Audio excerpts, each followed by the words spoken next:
curiosity and his depth of memory and understanding of the topology of computing. But I didn't at all anticipate that he would be for a short while world famous and run one of the world's most powerful news organizations. It's very interesting, the hacker mentality from this time period.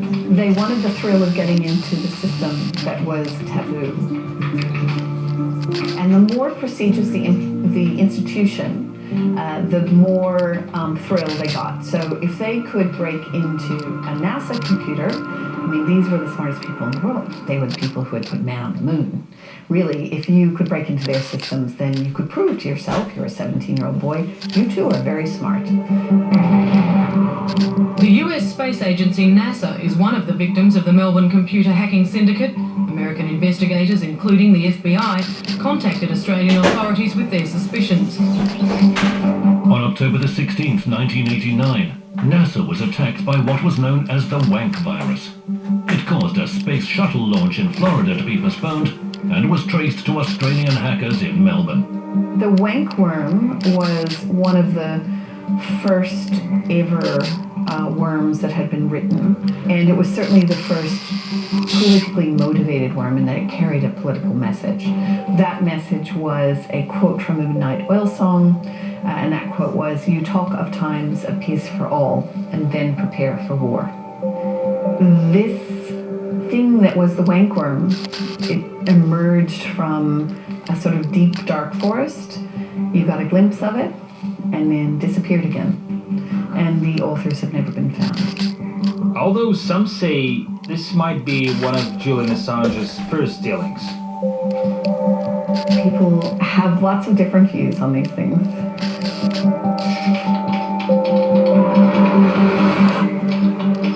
Julian was very lucky growing up in that although he grew up in a fairly poor family economically, it was very rich intellectually.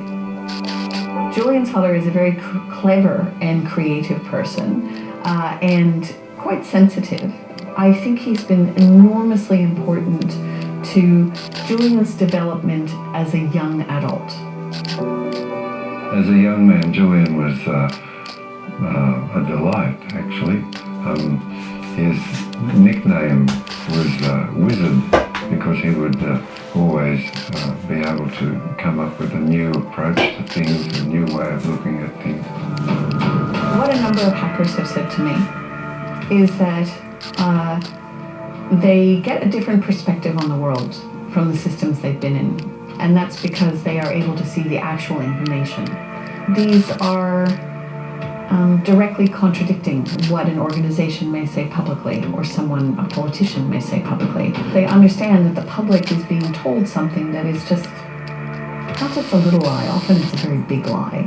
That helped maybe develop in Julian's mind the super importance of media organizations being able to report accurately on information. Julian was at my place and we were having a cup of tea. I think it was, I'm not sure, 2006 or something like that, quite early on anyway. And Julian said, I'd like to start a wiki. And this wiki would concern itself with leaks. And we would use the Tor as an anonymizer for people who wanted to leak information and have that information published. Did you try to warn him about anything at that time? No, why would you? A young man on the cusp of life.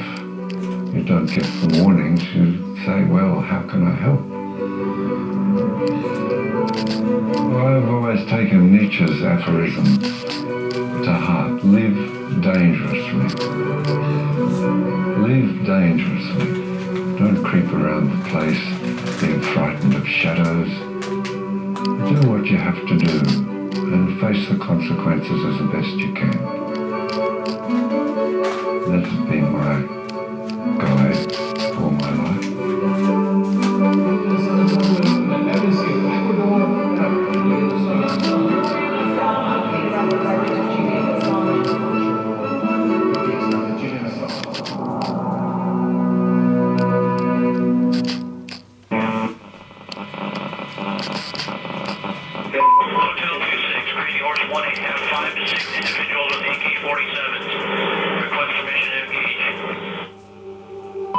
Roger that. We have no personnel east of our position. So, 3 to engage over. I first heard about WikiLeaks and Julian Assange from the helicopter footage in Iraq. The famous footage where we saw the helicopter shoot people on the ground. Item all up. Traffic 260. Come on, fire.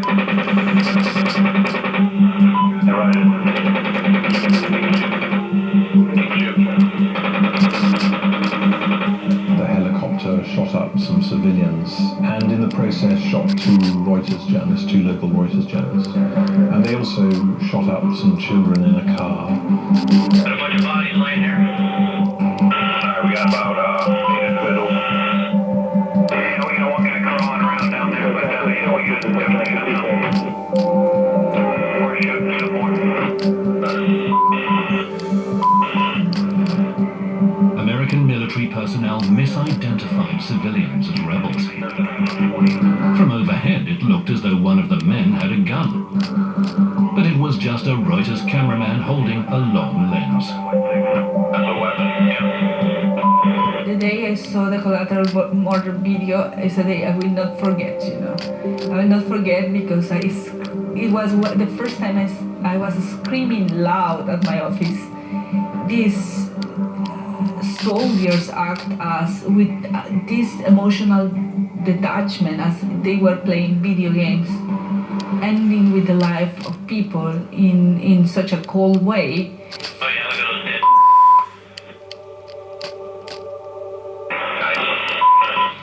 Here is actual shocking video footage, fact, irrefutable evidence of what happened and what has been described to me by one retired military person actually here in Australia as undoubtedly a war crime. We also have one individual. The day after the shooting of July the 13th, 2007, US military command justified the attack, claiming that its troops had been in battle with hostile forces. You guys have my term over.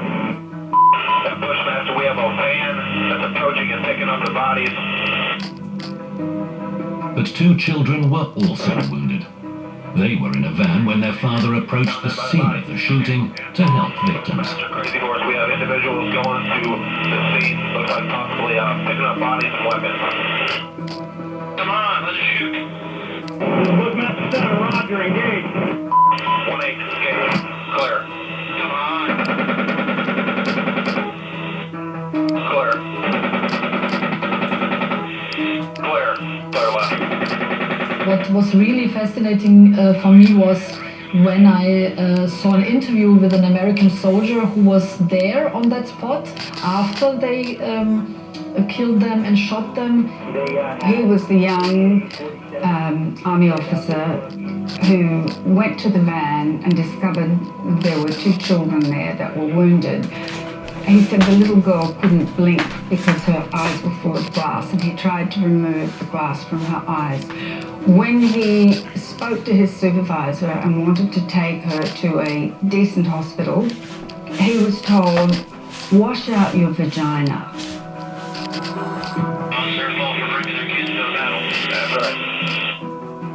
For the first time, we understood the civilian casualties, the innocent people who were killed in both Afghanistan and Iraq.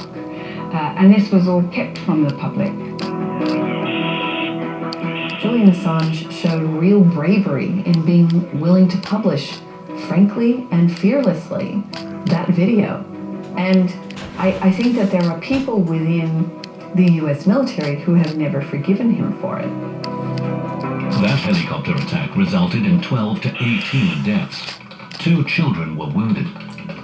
No one from the American military has ever been held accountable.